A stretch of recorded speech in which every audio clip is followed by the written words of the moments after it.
হুম মিন, তারপর খ ওয়াও জবর খাও।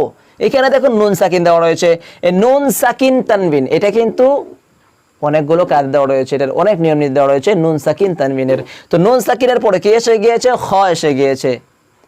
তো এই আপনাদের এই নিয়মটা বলে রাখি যে নুন সাকিন তানবিনের পরে যদি হামজা, হা, আইন, হা, গাইন, খ হরফে হালকি, হরফে হালকি গুলো, তো এটা কি বলা হয়? আরেক নাম এটাকে কি বলা হয়? ইজহারে হালকি। তো ইজহারে হালকি কি হবে? ছটকা দিয়ে পড়তে হবে, এখানে কোনো টান হবে না। নুন সাকিন মিম নুন জের মিন খাও, মিন খাও, এখানে কোনো টান হবে না, মিন খাও। তারপর ফা দুজের ফিন খাউফ, এটা কি মধ্যে নিনা আল জকফি। তো ভালো করে খেয়াল করবেন। ওয়া আমানাহুম মিন খাউফ, মিন খাউফ, এখানে কোনো টান হবে